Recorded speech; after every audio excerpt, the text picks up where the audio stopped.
Buenas noches. A nombre de la Fundación Alfredo Harpelú, Oaxaca, la Fonoteca Mariscal, el Centro Cultural San Pablo, proyecto Ópera Nuestra Herencia Olvidada, les damos la más cordial bienvenida. Iniciamos el Festival de Ópera de Todos los Moles, actividades 2 días. Hoy presentaremos la conferencia como conferencia introductoria al estreno de la ópera Atala de Miguel Meneses, que tendrá lugar mañana a las 7 de la noche. Hoy está con nosotros nuestro distinguido conferencista Francisco Méndez Padilla. Nos va a presentar este tema: Atala, un significativo rescate musical en México decimonónico. Les voy a presentar al maestro Francisco Méndez Padilla. Él es interesado en coadyuvar a la difusión de la ópera en México.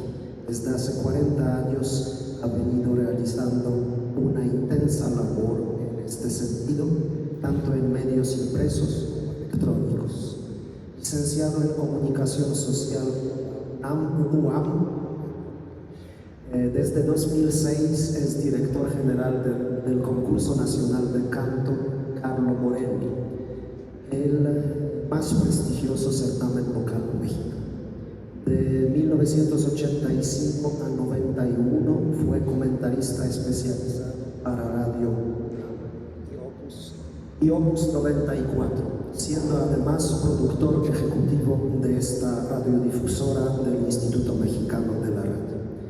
De 1993 a 95 fue editor fundador de la revista Pro Ópera y es autor del libro Irma González, Soprano de México. Es guionista y productor de diversos espectáculos para acercar al público infantil a la ópera, los cuales se han presentado en gran parte del territorio nacional. Desde hace 30 años es el encargado del supertitulaje para la Ópera de Bellas Artes, la Orquesta Sinfónica Nacional, la Orquesta Filarmónica de la UNAM, entre otras agrupaciones musicales y festivales culturales de México, entre ellos el Festival Cervantino y el Auditorio Nacional. Una actividad por la cual ha recibido diversos reconocimientos. Especialista en ópera, imparte cursos y conferencias sobre dicho tema y escribe con frecuencia las notas para programas de mano y discos compactos de ópera, música vocal y sinfónica. Pues damos la bienvenida al maestro Francisco Méndez Padilla y disfrutamos esta conferencia Atala, un significativo rescate musical de México decimonónico. Nuestro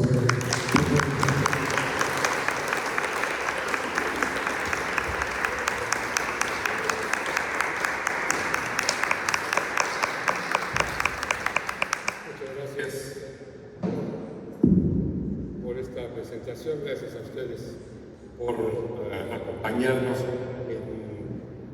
en este evento previo al reestreno, digamos, moderno de la ópera Atala. Se trata ciertamente, vamos a bajarle tantito, de un gozoso acontecimiento que la ciudad de Oaxaca sea testigo de este reestreno de la ópera Atala de Miguel Meneses, un proyecto emprendido por esta iniciativa denominada Ópera Nuestra Herencia Olvidada, la cual desde su surgimiento en 2020, con el propósito de darle visibilidad al hasta hoy prácticamente desconocido pero abundante repertorio de ópera mexicana, ha venido sumando apoyos y adeptos contado con la colaboración tanto de instituciones como de investigadores y musicólogos, y por supuesto el respaldo de una gran cantidad de simpatizantes, entre ellos cantantes, pianistas, directores de orquesta, personalidades del ámbito operístico nacional e internacional, críticos musicales, periodistas y un numeroso público que sigue con interés sus logros y asiste a sus presentaciones, tal como lo hacen ustedes esta noche. Si bien la historia de la ópera en México se remonta a la época colonial con óperas como El Rodrigo y la Parténope, ambas de Manuel de Sumaya, un compositor barroco nacido en 1678, muerto en 1755, estas óperas fueron estrenadas respectivamente en 1708 y 1711 en el Palacio Virreinal de la Nueva España. Suena muy rimbombante, pero ciertamente es el mismo Palacio Nacional del Zócalo, de la Ciudad de México. Es a lo largo del siglo XIX, sin embargo, que comienzan el auténtico auge de la creación operística en nuestro país. Se trata, además, de la culminación de la independencia de México, la creación también del México independiente. Desde las primeras óperas presentadas en los albores del 1800, cantadas, curiosamente, en español, tal como era la costumbre en los espectáculos virreinales, con los estrenos nacionales de numerosas óperas de importantes compositores europeos, la mayoría de ellos llevadas a cabo en el Gran Teatro Nacional, cuya fachada vemos justamente en esta imagen. Ahí se llevó también a cabo, un siglo después, la suntuosa temporada que celebraría las fiestas del centenario de la independencia de México en 1910, y para la que el público pagó entonces la exorbitante cantidad de 8 pesos por boca. Dicho anexo, interrumpido de alguna manera por el estallido de la Revolución Mexicana y retomado de forma brillante en la década de los años 20, cobrará nuevo impulso con la inauguración del majestuoso Palacio de Bellas Artes en 1934, llegando a la actualidad toda esta tradición operística nutrida por 3 siglos de actividad prácticamente incesante, con un creciente público aficionado. En el devenir decimonónico es posible incluso seguir a través de la ópera los acontecimientos históricos y el desarrollo social y político de la nación. Esto gracias al atinado juicio y siempre afilada pluma de los más relevantes críticos de la época, ya fuese el estudioso Antonio de María y Campos o grandes poetas como Amado Lerdo, Luis G. Urbina y el inefable Manuel Gutiérrez Nájera. Él escribía bajo los seudónimos tan variados de Messier Cantán, Juvenal, el Duquejó, Junius, Nemo e incluso Frufru, asumiendo para ello la personalidad femenina. Las crónicas y reseñas consignadas brindan al lector ya sea deliciosas anécdotas, agudas reflexiones, elogios o airadas quejas como las que externaban por el fraudulento anuncio del debut en México de la legendaria Adelina Patti, una de las más importantes sopranos que registra la historia de la ópera. E incluso también se plasmaron sentidas oraciones fúnebres, como las dedicadas a la célebre Henriette Sontag, cuya trágica e intempestiva muerte en suelo nacional se hiciera eco el país entero e incluso se declararan varios días de luto. Ella murió en la Ciudad de México de tifus en 1853. Los cronistas de la época, por ejemplo, no tuvieron problema en reconocer en Don Giovanni una ópera de mérito científico, en nombrar a Donizetti, a quien vemos en la imagen, el príncipe de los operistas italianos, en calificar de marcha marcial al recién estrenado himno nacional mexicano. Y esto es interesante, que el director que concertó esa primera audición fuera Giovanni Bottesini, quien, por cierto, dirigió el estreno mundial de la ópera Aida en el Cairo, un estreno al que no asistió Giuseppe Verdi. Tampoco los músicos, los críticos mexicanos de la época dudaron en llamar a Anicet Ortega el Clínica mexicano, o en deplorar que el público fuera tan dado a aplaudir los estallidos de la artillería vocal.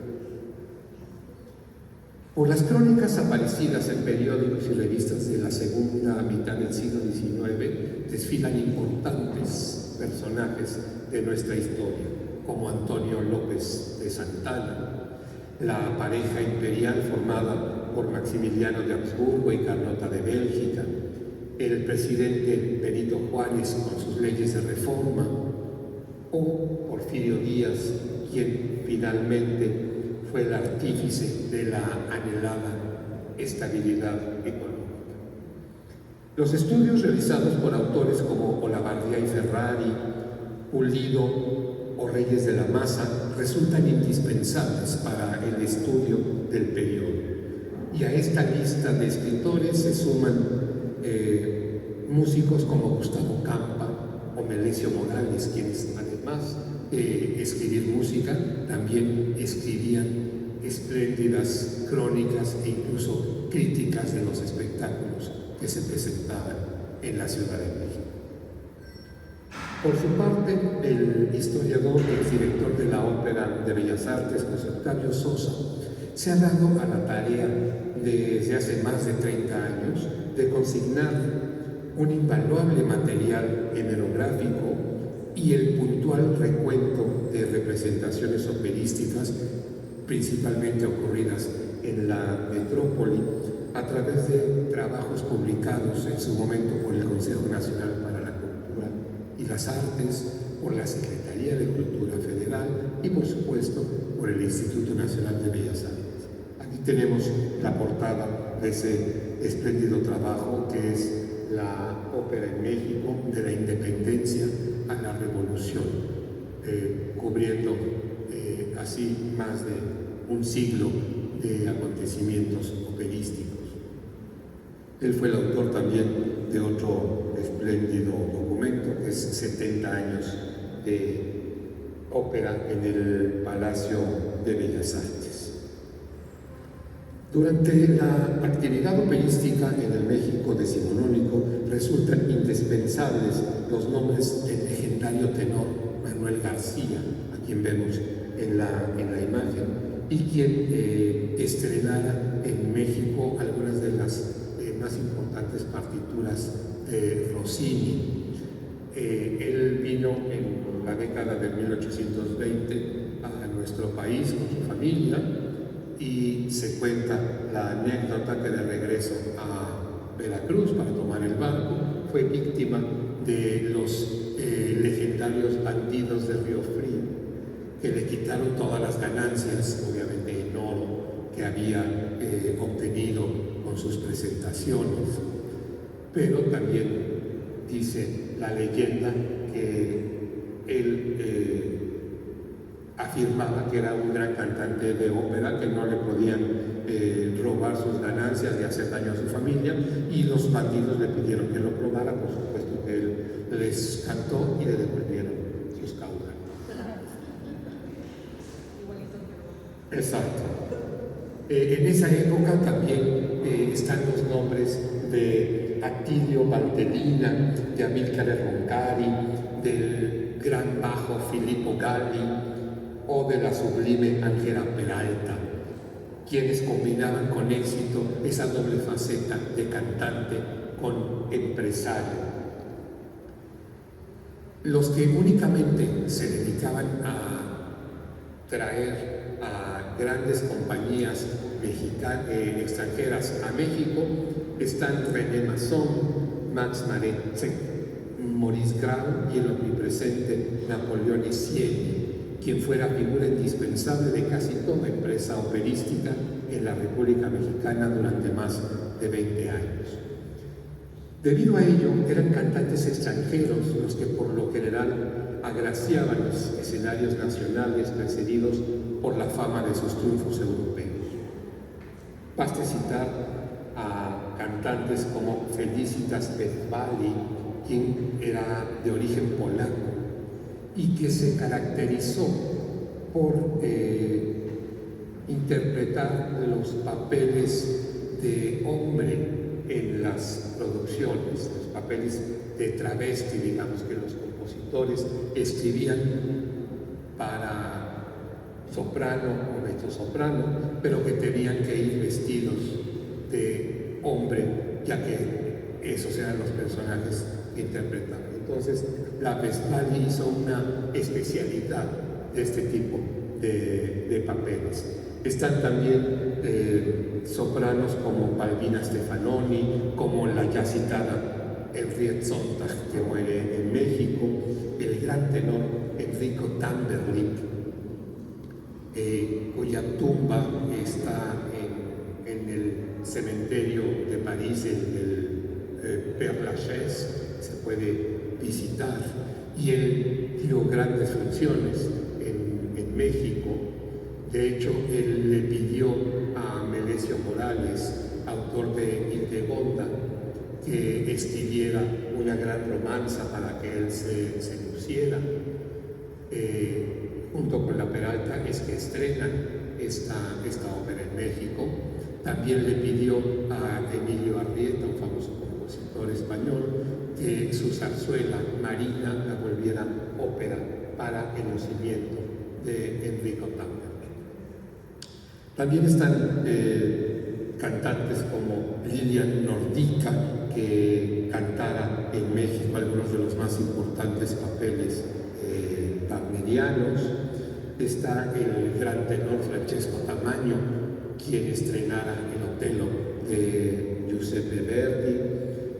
Están sopranos como María Barrientos, que era española y que se presentó en México en 1908, al mismo tiempo que otra gran soprano, pero esta italiana, Luisa Tetrazzini. Entonces se dio una competencia y una rivalidad entre ambas, ya que una se presentaba en el teatro principal y la otra en el Teatro Nacional, con un repertorio muy similar, ya que ambas eran sopranos ligeros.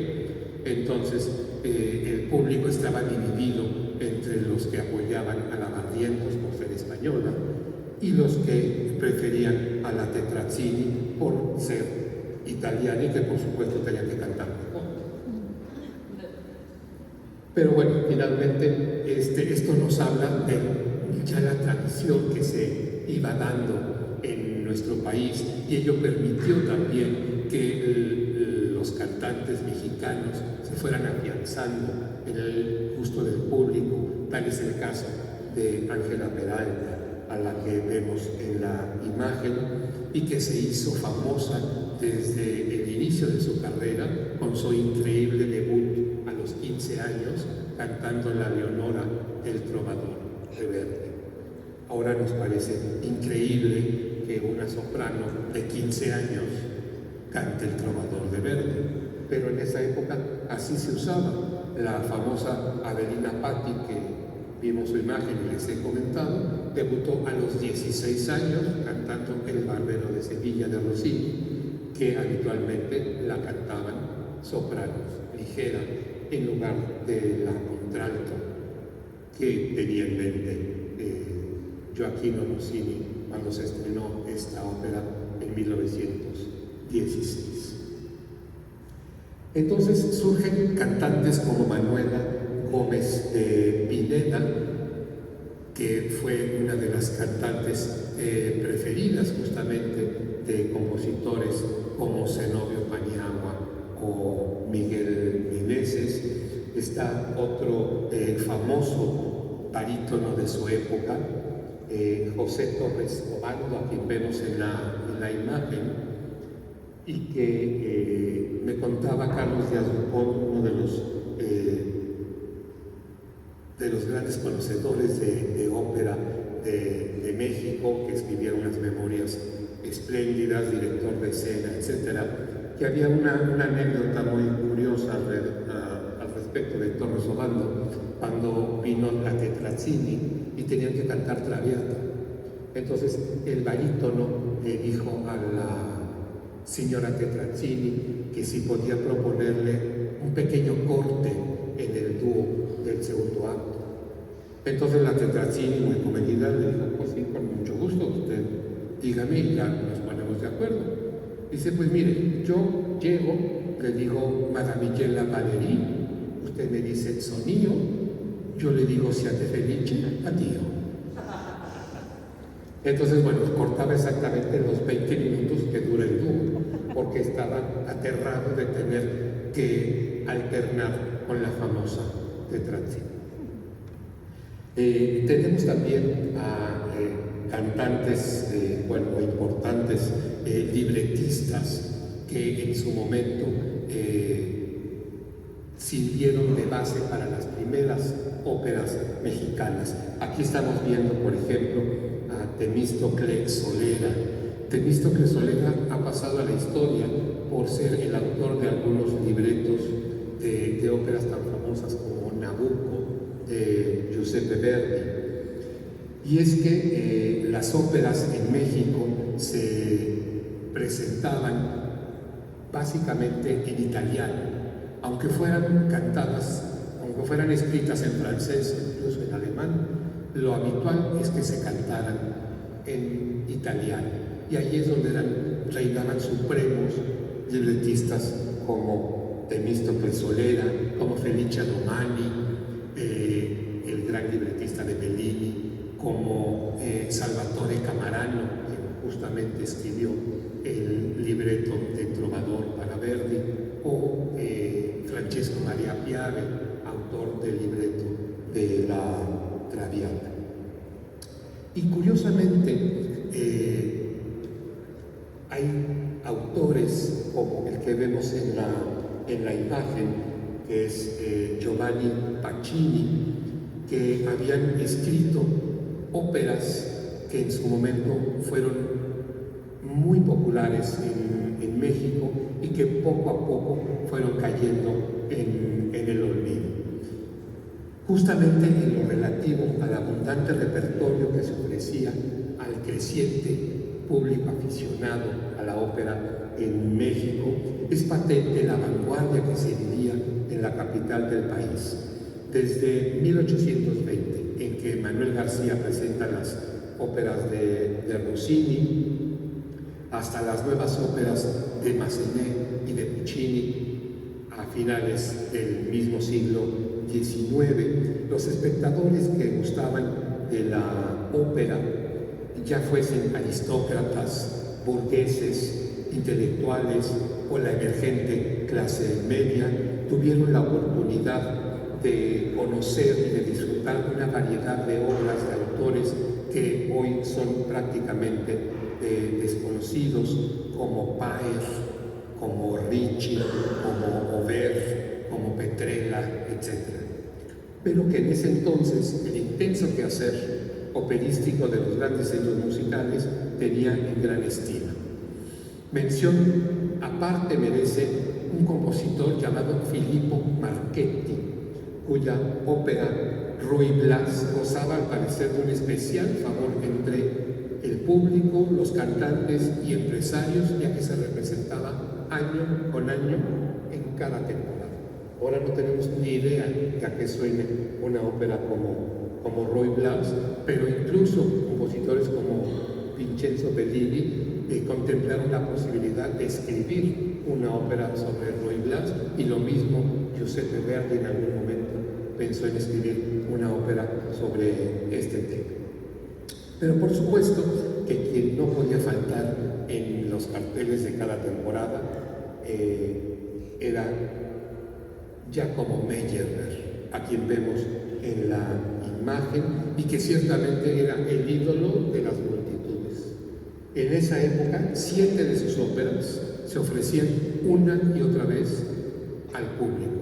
Óperas como Los Hugonotes, El Profeta, El Cruzado en Egipto, Roberto el Diablo, Dinora, La Estrella del Norte o La Africana. De todas esas, ni quien conozca la mitad, ya sería como mucho.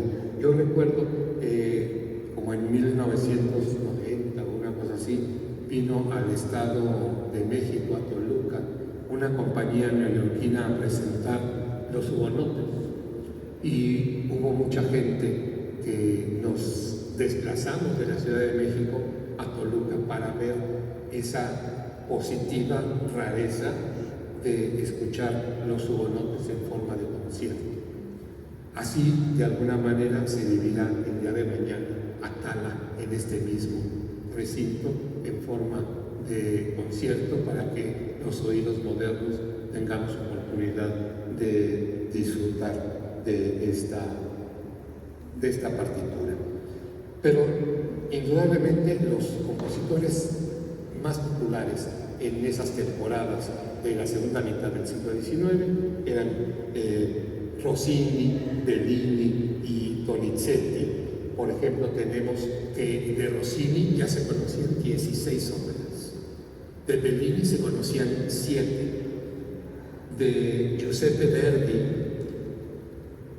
para 1910 ya se conocían 31 de sus partituras, prácticamente casi todas, incluso algunas ya que había rehecho para algunos teatros, incluido la Misa de Requiem, y también Otelo. Curiosamente, el Otelo se presentó en México con orquestación apócrifa, el mismo año que se presentó en Las Capras, en 1887. Esto causó un escándalo entre el público, tuvieron que retirar la ópera del cartel, y ya al año siguiente finalmente se presentó la ópera con la orquestación de Verdi. Pero esto nos habla, como les digo, de la vanguardia operística que se vivía en México.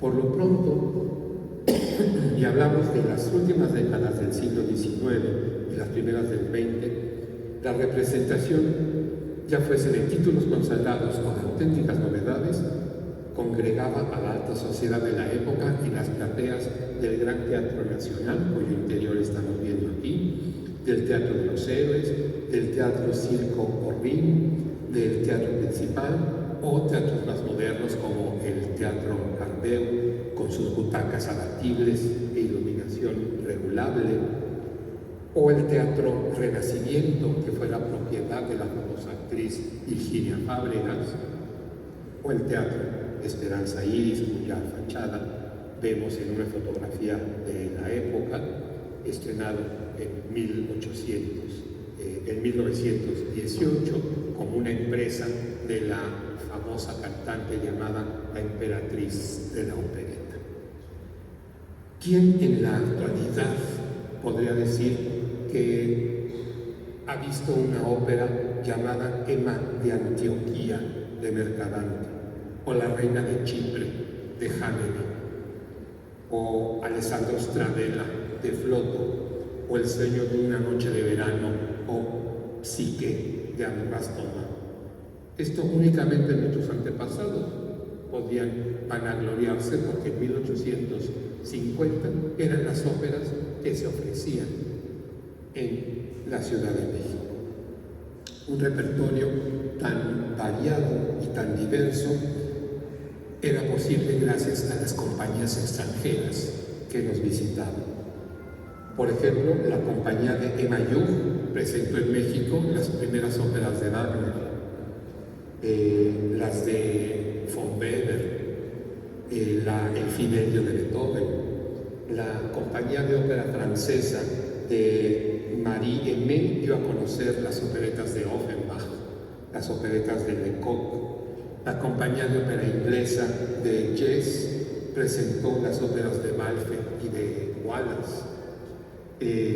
La compañía de ópera francesa de Henri Berlier trajo las partituras de Massenet, de Saint-Saëns, de Delibes, o la compañía de ópera italiana de Aldo Barili, cuyas novedades incluían a Mascagni, a Berlioz y a Jordan. Sin embargo, todos estos melodramas, y hay que insistir en ello, se presentaban en nuestro país en italiano, como lo hacían en Europa y en buena parte del continente americano. Sin embargo, algún crítico también se preguntaba qué tipo de obstinación obligaba a todas las compañías extranjeras a ofrecer el Trovador de Verdi como carta de presentación en México. Y es que el propio Verdi decía, sorprendido, que su ópera se podía ofrecer tanto en Rusia como en la India, que casi en cualquier teatro de ópera al que se asistiera había la posibilidad de disfrutar del Trovador. Afortunadamente, a lo largo de la segunda mitad del 1800, a los nombres de los compositores italianos y franceses favoritos se fueron sumando poco a poco los músicos mexicanos que intentaban seguir los pasos de los europeos, cultivando un género considerado aún hoy en día, y con razón, el más complejo dentro de las formas musicales. El primero de estos músicos mexicanos, indudablemente, fue Zenobio Bañao. Él nació en 1821, murió en 1882 y alcanzó la fama gracias a su partitura de ópera Catalina de Guisa en 1859. En esto fue imitado por otros compositores que también eran a la vez sus alumnos, como es el caso de Melesio Morales, de Octaviano Valle, quien es autor de óperas como Clotilde di Cosenza, de Leonardo Canales con su ópera Pirro de Aragón, del propio Miguel Meneses con Agorante, Rey de la Nubia, su primera ópera, y poco a poco, aunque no siempre acogidos con beneplácito, están los nombres de Gustavo Campa, de Felipe Villanueva, de Ricardo Castro, a quien vemos en la imagen, o de Ernesto Elorrio. El también reconocido médico Aniceto Ortega con Batimozzi y Melesio Morales con Hildegonda recibieron un trato preferencial al ver estrenadas sus óperas por la extraordinaria pareja de cantantes a la que me refería yo antes, formada por Ángela Peralta y Enrico Tamerlane, y apoyados además desde el poder por esa efímera epopeya conocida como Segundo Imperio Mexicano.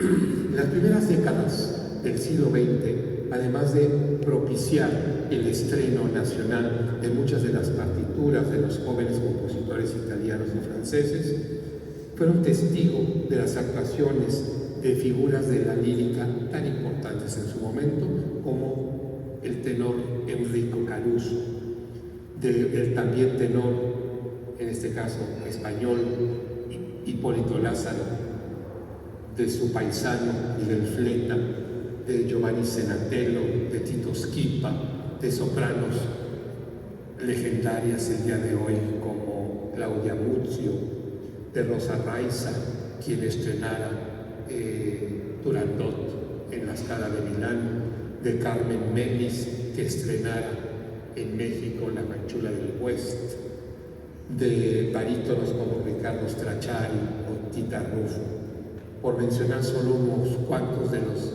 grandes nombres que conformaban los elencos de la ópera en México.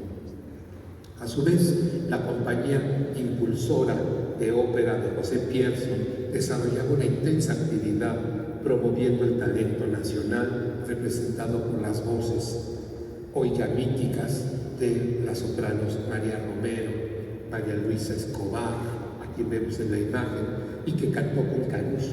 Caruso se sintió tan impresionado por el talento de María Luisa Escobar que la recomendó con sus amigos del Metropolitan Opera House de Nueva York, siendo la primera cantante mexicana que se presentara en el Gran Teatro neoyorquino. Fue también la esposa del maestro Rocabruna, el fundador de la Orquesta Filarmónica de la UNAM, junto con José F. Vázquez. También figuras tan importantes como el doctor Alfonso Ortiz Tirado, que da nombre al Festival de Canto en Álamos, Sonora, fueron de los cantantes impulsados por José Pierson. Tenemos también a Ángel R. Esquivel, un gran barítono que fuera el maestro de toda una generación de cantantes como Gilda Cruz Rojo, recientemente fallecida, Cristina Ortega, David Portilla, Guillermina Gareda, etc. También tenemos a la gran figura lírica de esos años, la contralto duranguense Fania Nitua, a quien vemos en la imagen, y que curiosamente ella recibió una beca de Justo Sierra, entonces el ministro de Gobernación, para proseguir sus estudios en Europa.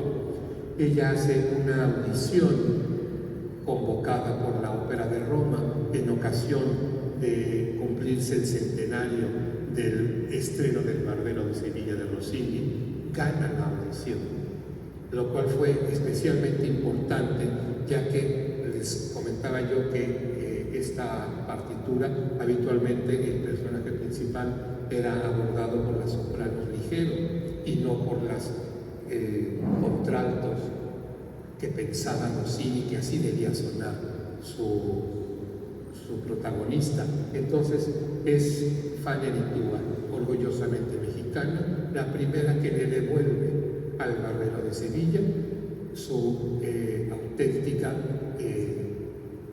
visión rossiniana de tener a una contralto. Esto motivó también que músicos como Giacomo Puccini quisieran que estrenara una de sus óperas, concretamente Sor Angelica. Está la carta al editor Giulio Ricordi, en la que Puccini le pide conseguir a la Nitua para que estrene el papel de la tía princesa en Sor Angelica.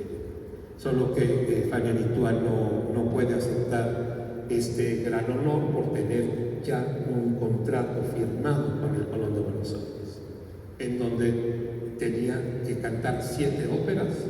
O sea, no era tan fácil dejar un contrato como ese en el que iba a cantar Dalila, Amneris, Azucena, los grandes papeles de nuestro soprano de la época. También otro de los grandes cantantes mexicanos que estaba haciendo una impresionante carrera en el extranjero era el tenor José Mujica, quien además hizo películas como en su momento las hiciera Rodolfo Valentino. Entonces Mujica, por su parte, además de cantar, era también actor de cine y curiosamente deja todo para seguir su vocación religiosa y convertirse en religioso en Perú, muriendo como un fraile de clausura, el ahora padre José Mojica. La paulatina, interrumpida y finalmente culminada construcción del Palacio de Bellas Artes, realizada a lo largo de 30 años, entre 1904, cuando se coloca la primera piedra, y 1934, en que es inaugurado, dio paso a una nueva época de la ópera en México. Este imponente edificio, proyectado por el italiano Adamo Boari y terminado por el mexicano Francisco Federico Mariscal, hace un uso exquisito del Art Nouveau en su arquitectura exterior y del Art Déco en sus acabados y decoración interior. Es pues ya un monumento icónico de la Ciudad de México, con su ecléctica arquitectura y también su espléndido telón de cristal encargado a la casa Tiffany. A partir de entonces, el flamante coloso de mármol ha sido sede de las instituciones artísticas más importantes del país, así como el recinto cultural de mayor relevancia de México. Y al respecto, es claro que la ciudad de Oaxaca cuenta entre sus muchos tesoros arquitectónicos con el espléndido Teatro Macedonio Alcalá, construido a lo largo de 5 años y cuya primera piedra también es colocada en 1904. Hablamos entonces de un gran proyecto cultural de los últimos años del Porfiriato, con miras a celebrar las fiestas del centenario en 1910, solo que el Teatro Macedonio Alcalá sí fue terminado en 1909, en que es inaugurado. Estaba proyectado que el Palacio de Bellas Artes también fuera terminado e inaugurado entre 1909 y 1910, pero el Teatro Macedonio Alcalá sí lo logra, como lo logra en su momento el Teatro Juárez, cuya construcción empieza en 1903. Entonces hablamos pues de todo un proyecto de los hoy teatros centenarios.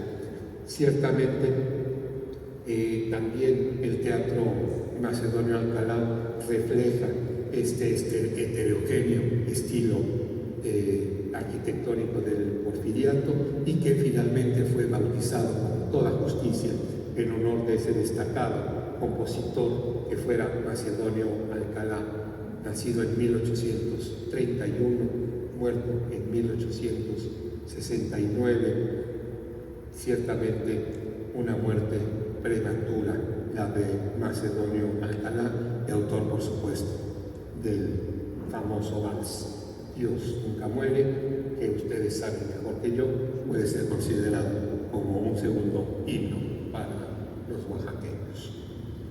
Esto viene a cuento porque, además de encontrarnos en esta hermosa ciudad de Oaxaca, Miguel Meneses estrenó su segunda empresa operística, el trágico melodrama Atala, en otro de los grandes coliseos centenarios de México, el Teatro Degollado de la ciudad de Guadalajara, estrenado en 1866. Como en el caso de Macedonio Alcalá, también hay dudas del año y del lugar de nacimiento de Miguel Meneses. Algunas fuentes señalan que nació en 1832, otros dicen que en 1826. Algunos otros dicen que nació en Pátzcuaro, Michoacán, otros dicen que en Pachuca, Hidalgo. Si bien es cierto, hay cierto consenso en que murió en 1892, no se establece con seguridad si fue en Milán, a donde se trasladó para dar una serie de conciertos y presentar sus óperas, o fue en Bombay, donde murió. Bombay, recordemos entonces, la capital de la India británica. Pero ciertamente Miguel Meneses es una figura enigmática de la que se sabe poco. Digo, si ni siquiera se sabe con seguridad cuando nació. Hay compositores mexicanos de esa época en que he buscado en diversas fuentes y simplemente no se sabe cuándo nacieron. Es el caso de Canales, que no aparece en una fecha consignada de nacimiento y de muerte. Pero ciertamente Miguel Meneses era uno de los compositores más importantes en su momento, sobre todo por el hecho de que su primer trabajo operístico, Agorante, Rey de la Nubia, fíjense qué maravilloso título, fue la ópera elegida para dar la bienvenida a la pareja imperial de Maximiliano y Carlota. Fue la ópera que se estrenó en el ahora llamado Teatro Imperial, ya no Teatro Nacional, en 1864. Esto sitúa de inmediato a Meneses en el primer puesto de los compositores mexicanos de la época. Curiosamente, no se llamó a su maestro Zenobio Paniagua, no se llamó a Melesio Morales, que ya había estrenado en 1863 Romeo y Julieta. Fue a Miguel Meneses, de alguna manera un desconocido, al que se le da el espaldarazo con el estreno de Agorante. Como les decía yo, para la que habría de ser su segunda ópera, Meneses eligió musicalizar la novela del famoso escritor François-Henri de Chateaubriand, a quien vemos en la imagen. Él nació en 1768, murió en 1848, y quien, además de ser un aventurero de estirpe, fuera también ministro de Asuntos Exteriores de Francia, considerado el padre del romanticismo literario francés. Fue sin duda la figura literaria más importante de su tiempo, y luego de viajar a los Estados Unidos huyendo de la Revolución Francesa, en 1801 publica su primer gran éxito, Atala, o Los amores de dos salvajes en el desierto.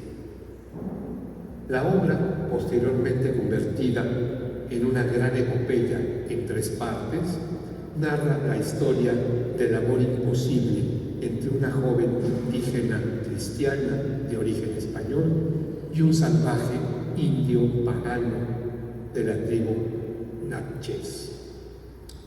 Tras ser vencido por la rival tribu Muskogee, así como Cherokee, así Muskogee, el guerrero Chactas es hecho prisionero y condenado a muerte por el jefe Simagán, padrastro de Atala. La doncella intenta liberar al joven preso, quien se confiesa enamorado de ella.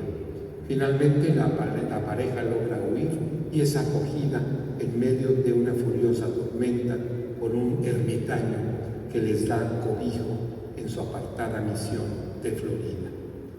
Sin embargo, Atala, ante el lecho de su madre agonizante, había hecho el voto de permanecer virgen, de conservar su pureza, y dividida entre el amor y la religión, elige envenenarse para no faltar a su juramento, muriendo en brazos del desconsolado Chactas. En la novela es justamente el ya anciano Chactas quien narra sus trágicos amores a un joven guerrero, esperanzado en que pronto podrá cumplir el juramento hecho a la moribunda Atala de reencontrarse con ella en el cielo. Esto nos habla de que Chactas se convierte al cristianismo ante el sacrificio realizado por Atala. Aunque cargadas de encanto, las descripciones de Chateaubriand de los idílicos parajes de la Florida fueron en su momento puestos en duda, cuestionando el que incluso efectivamente el escritor haya visitado esas regiones. Y esto se desprende un poco desde el título mismo de la novela, en que dice de los amores de dos salvajes en el desierto de Florida. Imagínense ustedes que Florida tenga un desierto. Está cruzado por el río Miami. Entonces sabemos que todos los jubilados gringos del norte se van justamente a la Florida para pasar sus últimos años, como ahora vienen a Baja California, a Los Cabos, etc., ¿no? Pero bueno, el hecho es que según Chateaubriand, Florida tiene un desierto y ahí es donde se refugian Atala y Chactas. Este libro fue tan importante en su momento que hay muchísimas imágenes de Atala y Chactas en este momento culminante de la agonía de la doncella.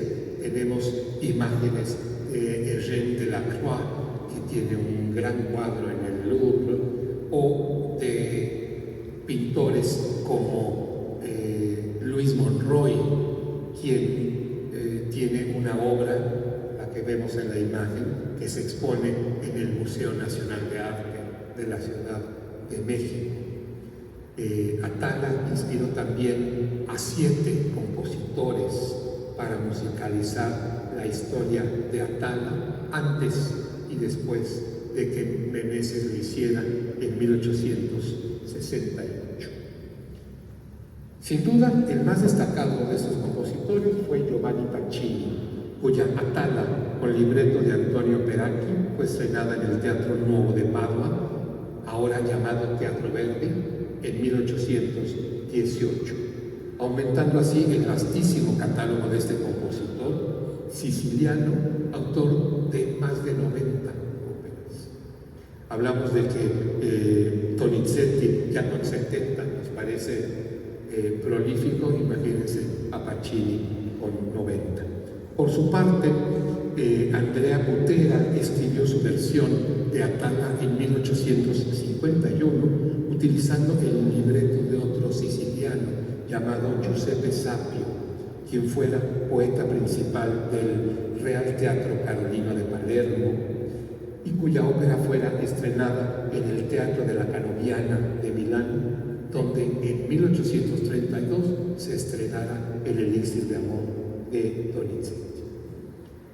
Para su Atala, Meneses utiliza justamente este mismo libreto de Giuseppe Sapio, tal como en su momento Melesio Morales utilizara el libreto de Felice Romani que utilizó Bellini en sus Capuletos y Montescos para a su vez escribir su Romeo y Julieta en 1863. La escritura de la ópera Atala en 3 actos y en italiano aún sigue el modelo empleado anteriormente por Donizetti, por Verdi, y que consistía en un preludio orquestal, una escena a cargo del coro, la presentación, en este caso de los 3 personajes principales, cada uno con su recitativo, cavatina y cabaleta, el dúo de la pareja de enamorados, un terceto y un finale primo, con la participación de todos los personajes y las fuerzas corales. El segundo acto, además de dotar a Atala de otro gran momento de lucimiento, con participación del coro femenino, incluye un ballet y una gran escena coral en la que el Consejo ratifica mediante votación la sentencia a muerte de Chamtas.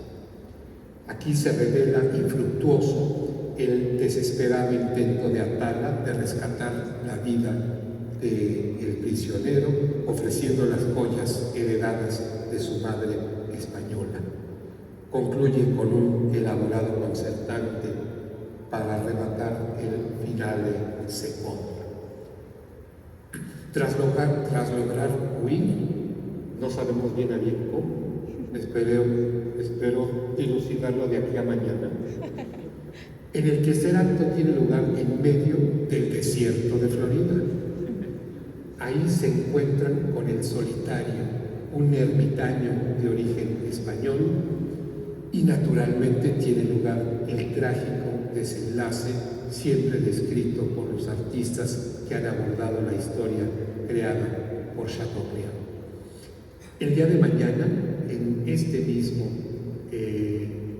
escenario, la partitura de Miguel Meneses de nuevo cobrará vida en las voces de la soprano Ana Rosalía Ramos, el tenor Alan Picarrón y los barítonos Carlos Fernando Reynoso y Josué Zenón, acompañados al piano por Pierre Arnaud de Guérinet y con el patrocinio, por supuesto, de la Fundación Alfredo Harp. Ojalá todos ustedes nos quieran acompañar el día de mañana para ser testigos del reestreno de esta partitura que tanto la doctora Aurea Maya como Carlos Fernando Reynoso, como todo el colectivo de ópera Nuestra Herencia Olvidada, desde hace 2 años se ha dado a la tarea de rescatar, de imprimir, de difundir, de interpretar. Creo que, como les decía al inicio, esta charla va a ser una oportunidad única para todos aquellos que estamos aquí para presenciar. Muchas gracias.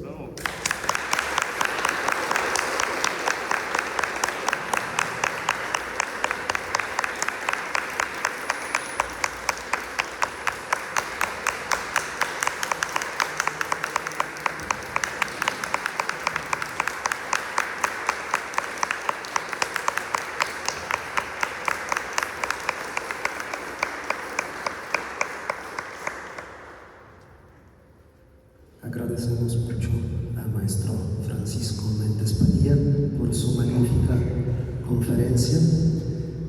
¿Hay algunas preguntas?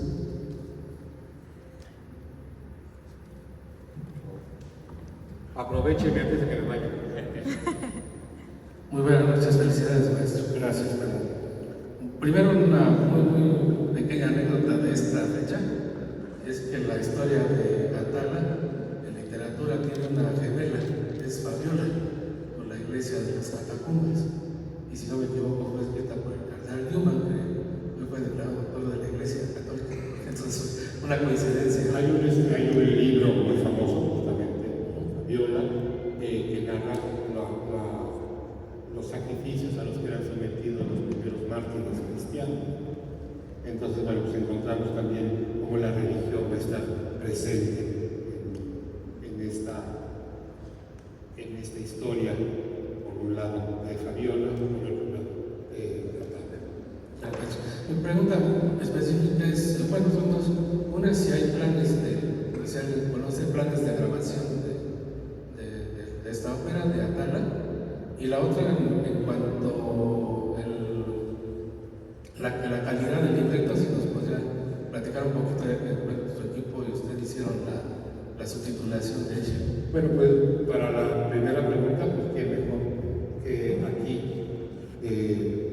tanto Ana Rosalía como Carlos Fernando para contestarla acerca de los posibles planes para ¿Cuáles son los planes? Sí, hay planes de grabación con el sello Urtex, la idea es grabarlo cuando esté orquestado. Están haciendo las transcripciones de la orquesta completa, de las partes orquestales, y la idea es grabarla el año que viene con orquesta completa para que sea una mejor edición. ¿Se puede agregar? Ah.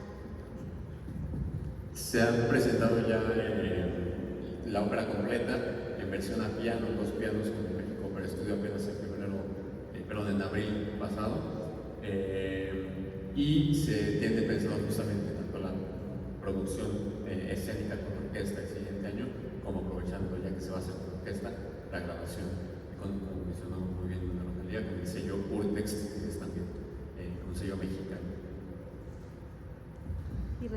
Acerca de la segunda pregunta,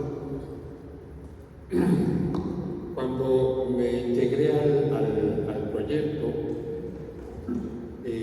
justamente para hacer la traducción del libreto, se encuentra uno con que es, como era lógico, un libreto escrito en verso, según la métrica que se acostumbraba por entonces. Estamos hablando de 1850, cuando Sapio escribe su libreto.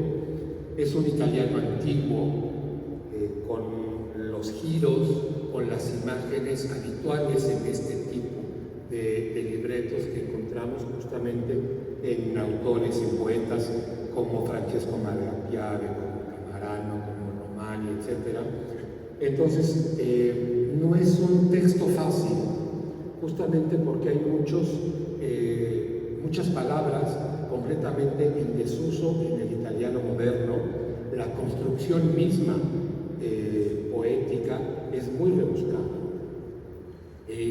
Afortunadamente, al yo haber hecho tantas óperas italianas de esa época, está uno familiarizado de alguna manera con ese lenguaje de qué es lo que quiere decir realmente el poeta con esas metáforas que nos está ofreciendo.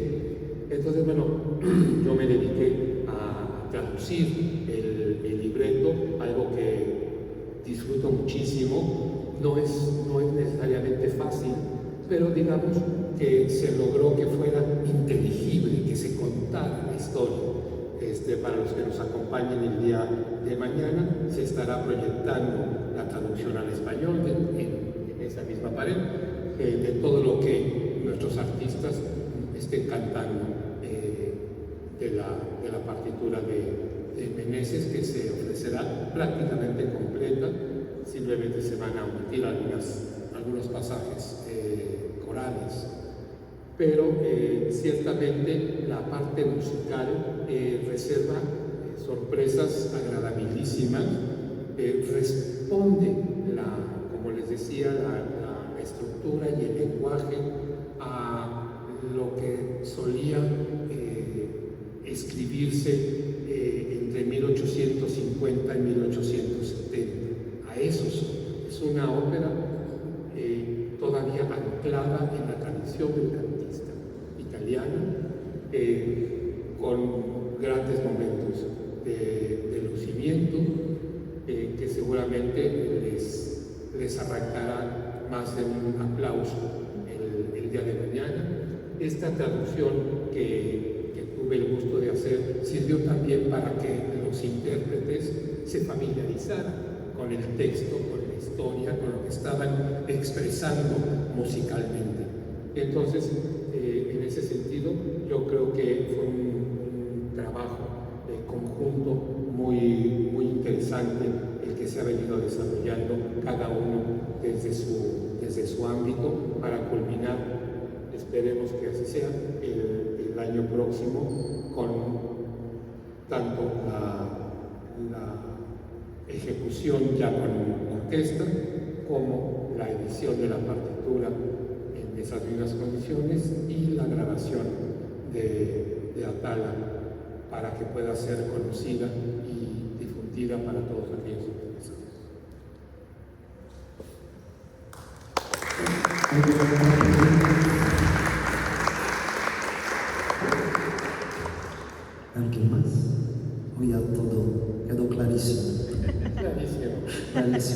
Gracias al maestro Francisco Méndez Padilla, todo quedó clarísimo.